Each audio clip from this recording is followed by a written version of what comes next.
Moses Woldu joining me on the desk for a first look at sports. Now, before we get to the Lloydminster Bobcats, we were at the hockey game at the Civic Center yesterday. He was shooting it. Let's just throw up a picture. So this is what happened last night. An errant puck flew up into these stands and actually nailed Moses in the side of the head.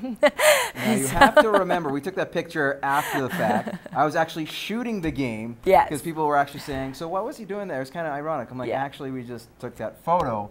And there's another photo where I actually was working. You're looking through the viewfinder. Everything's black and white, so you can't see the puck quite yet, and all you hear is, oh.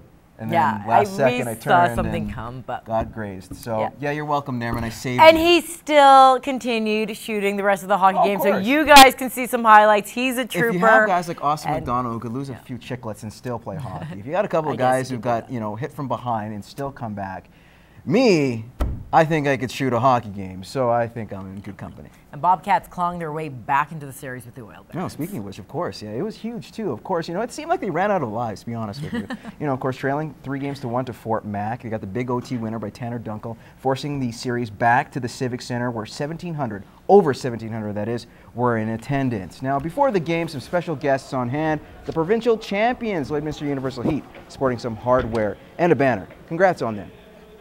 Now we'll move on to the Bobcats, and good news for them as well. Defenseman Linden Springer back in the lineup after serving his 2-game suspension, which was reduced to 1. 7 minutes into the first, Austin McDonald against the boards. Brendan Saulnier decides to put his elbow through it.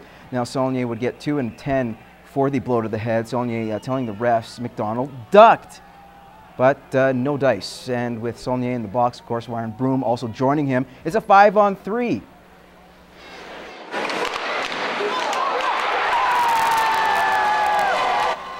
That's McDonald's 7th goal and 17th point in all 11 postseason games so far. Talk about clutch. Now, just a $1.15 later, Bobcats still on the man advantage. Kyler Wilkinson passing it to Springer. He makes his grand appearance or return to the lineup with a beautiful goal. Home team doubling up their lead. Now, Bobcats special teams clicking again. Less than 2 minutes to go in the opening frame. Lucas Bench beats the glove of Tanner Gillette. Cats up by 3. Now, no scoring in the second period. Final frame, Saulnier, another big hit, takes down Cole Porter.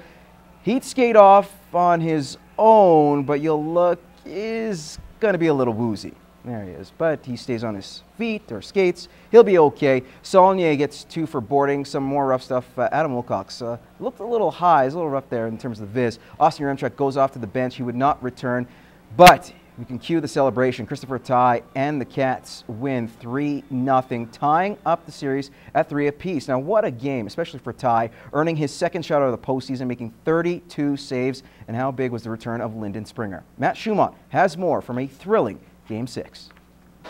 The Bobcats are a team that have shown that quitting is not an option when their backs are against the wall, improving to 4-0 in elimination games with a 3-0 Game 6 win Monday night. I think you can give credit to our regular season. We're always against the odds the whole year, and we're used to it. It's a mentality type of thing that you have to be able to play when your back's against the wall. And, we've had our fair share of it so far this playoffs, and we're used to it, so it's nothing new to us. We've just been working harder and just fixing a few things here and there. Like, we cleaned up our D zone and our turnovers a lot, and that helped so much, and it showed also a lot of power play work. So, after serving a 1-game suspension that kept him out of the lineup in Game 5, defenseman Linden Springer made a huge impact on the back end, including scoring a big goal on the power play. Coming back off that, anybody's going to be pretty excited to come back in, so I knew right away you wanted to keep it simple and keep whoever I was playing with simple too. He's a guy that we need in the lineup and we need on the ice, and when he plays that way and plays at the top of his game, he's a very tough player to play against. On the ropes the last 2 games, it would seem the Bobcats have an advantage going into Game 7. Not only are the Oil Barons 1 loss away from elimination, the Cats have taken 2 of 3 in Fort McMurray this series.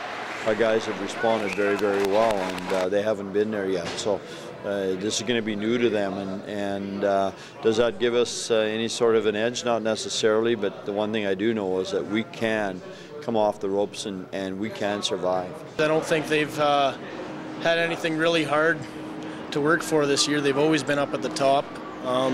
We've always been fighting for a good spot in the playoffs, and we're used to it. So I don't know.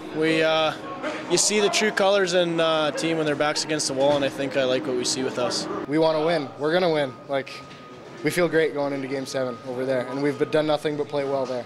Matt Schumont, Newcap Sports. The injuries will still stick with the Bobcats. They're piling up for them after Game 6. Austin Yaremchuk hit along the boards, as we showed you earlier. That was late in the third by Alex Wilcox. He did leave the game and will be out for Game 7. Now, Gary Van Herway is adamant that hits like the one on Yaremchuk, as well as the one you see here on McDonald, will be looked upon. There's no doubt there was some vicious stuff happen out there again, and I mean, there's no reason for it. It's got to be called, and you know, when it's not, we've got to look at and review the tapes and have a look at them, and if there's something there that we're losing players like Yaremchuk with injuries, then obviously we're going to take a real good look at it, and if we have to send it to the league to get a decision on it, we'll do that. The Lloyd Comp Barons have a rich football tradition and hope their recent hire can return them to past glory. Former Barons lineman Aaron Harper was introduced as the new head coach for next season. Now, Harper, number 72 on your screen, was part of the Barons lineup from 2002 to 2004, and excited to be back to where it all started. I was sort of asked what my dream job would be, or, you know, and if it wasn't sort of coaching at a university level, this was the spot I wanted to be. So as a teacher and as a former player, it's an incredible experience to kind of come back and build something that I always wanted to build. Harper took his talents and academics to the university level, spending time in the CIS, playing for Mount Allison Mounties in New Brunswick. Now, much like his coaches who taught him, Harper isn't building just another football player. First, we want to build great student athletes. We want to build good community members, good people first, and then football players secondly. We want to build on the fundamentals when it comes to football. We want to be, our motto is the best tackling and blocking team in Alberta. So we're going to get back to the basics. We're going to block, we're going to tackle, we're going to be good people, we're going to be good students, and eventually we'll start winning football games.